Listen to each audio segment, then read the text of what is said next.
ধন্যবাদ। বিসমিল্লাহির রহমানির রহিম। প্রথমে আমি শুকরিয়া আদায় করছি মহান আল্লাহর প্রতি, যিনি আমাকে সম্মানিত করেছেন।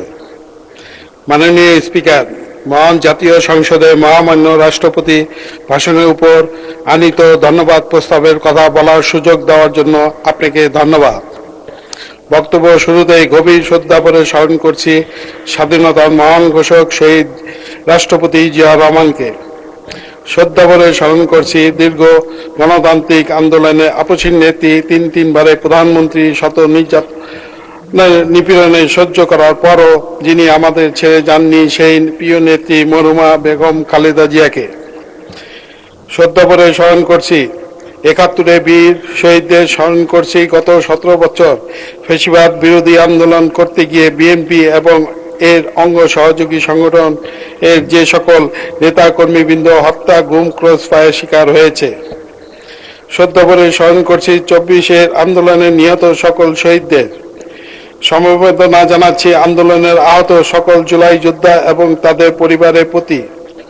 সমবেদনা জানাচ্ছি গত ১৭ বছর আন্দোলন সংগ্রাম করতে গিয়ে জেল, জুলুম শিকার, পঙ্গুত্ব বরণকারী সকল নেতাকর্মী এবং তাদের পরিবারের প্রতি।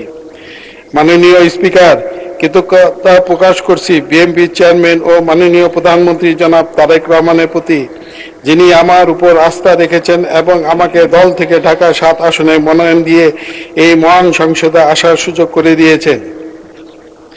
মাননীয় স্পিকার, আমি আমার নির্বাচনী এলাকা ঢাকা ৭ আসনে সর্বস্তরের জনগণের প্রতি কৃতজ্ঞতা প্রকাশ করছি, যারা আমাকে ভোট দিয়ে বিজয়ী করে তাদের প্রতিনিধি হিসাবে এই মহান জাতীয় সংসদে পাঠিয়েছেন।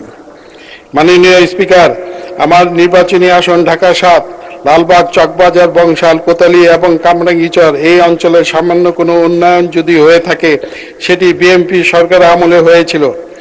বিগত স্বৈরাচারী আমলে সেই উন্নয়ন ধারাবাহিকতা রক্ষা হয়নি এবং বরং উন্নয়নের কার্যক্রম একেবারে ধ্বংসের দ্বার প্রান্তে নিয়ে যাওয়া হয়েছে। মাননীয় স্পিকার, আমার নির্বাচনী আসনে গ্যাসের সমস্যা সবচেয়ে প্রকট। পরিবারগুলো খুব কষ্টে জীবনযাপন করতে বাধ্য হচ্ছে। ভয়াবহ যানজট, আমাদের স্কুল কলেজের সন্তানেরা ঘন্টার পর ঘন্টা আটকে থাকে। রোগীরা সময় মতো হাসপাতাল পৌঁছাতে পারে না। সামান্য বৃষ্টি হলে জলবদ্ধতা তলিয়ে যায় পুরো এলাকায়। ড্রেন আছে কিন্তু কার্যকর নিষ্কাশনের কোনো ব্যবস্থা নেই। ঐতিহাসিক বুড়িগঙ্গা আজ প্রায় মৃত। সরু রাস্তা এবং ঘনবসতিপূর্ণ এলাকা হওয়ায় অগ্নিকাণ্ড ঘটলে সময় মতন ফায়ার সার্ভিস গাড়ি পৌঁছাতে পারে না, যার কারণে ক্ষয়ক্ষতির পরিমাণ বেশি হয়। মাদক এই এলাকায় সমাজকে প্রায় গ্রাস করে ফেলেছে। বেড়িবাঁধ এলাকায় গেলে দেখা যায় চারিপাশে ছড়িয়ে ছিটিয়ে থাকা ময়লা আবর্জনা, দুর্গন্ধ পরিবেশ এবং ভাঙ্গাচোরা ঝুঁকিপূর্ণ রাস্তা। মাননীয় স্পিকার, আমার নির্বাচনী আসনে বিশেষ করে কোতালী, চকবাজার, বংশাল পাইকারি ও খুচরা ব্যবসায়ীদের প্রাণকেন্দ্র। যানজটের কারণে প্রতিদিন নানাবিধ সমস্যার সম্মুখীন হয় ব্যবসায়ীরা। মাননীয় স্পিকার, আমার নির্বাচনী আসনে কামরাঙ্গীচরে থাকা মুসলিমবাগ কামালবাগ সংযোগে ঠোঁটা একটা ব্রিজ স্থাপন অতি জরুরি। গ্যাস নিশ্চিত করতে জরুরি পদক্ষেপ নিতে হবে। যানজট নিরসনে আধুনিক পরিকল্পনা করতে হবে। স্থায়ী ড্রেনেজ ও আধুনিক পানি নিষ্কাশনের ব্যবস্থা করতে হবে। বুড়িগঙ্গাকে দূষণমুক্ত করে আবার জীবিত করতে হবে। আগুন ও মাদক থেকে আমরা নির্বাচনী আসনে জনগণকে রক্ষা করতে প্রয়োজনীয় ব্যবস্থা নিতে হবে এবং আমার নির্বাচনী আসনে কমপক্ষে 3টি আধুনিক সুযোগ সুবিধা সম্পূর্ণ ফায়ার সার্ভিস স্টেশন সহ বিভিন্ন পয়েন্টে ফায়ার হাইড্রেন্ট, পানির কল স্থাপন অতি জরুরি হয়ে পড়েছে।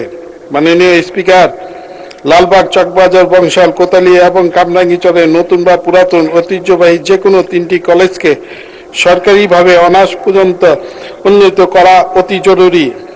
মাননীয় স্পিকার, আমি আমার এলাকার জনগণকে কথা দিয়েছি, যখনই আমি সংসদে কথা বলার সুযোগ পাব, আমি আপনার মাধ্যমে মাননীয় প্রধানমন্ত্রীর কাছে আমার এলাকার সকল সমস্যা তুলে ধরব। আমি দৃঢ় বিশ্বাস করি মাননীয় প্রধানমন্ত্রী ঢাকা ৭ আসনে মানুষের প্রতিটি সমস্যা ধারাবাহিকভাবে সমাধান করে দিবেন। খোদা হাফেজ। বাংলাদেশ জিন্দাবাদ।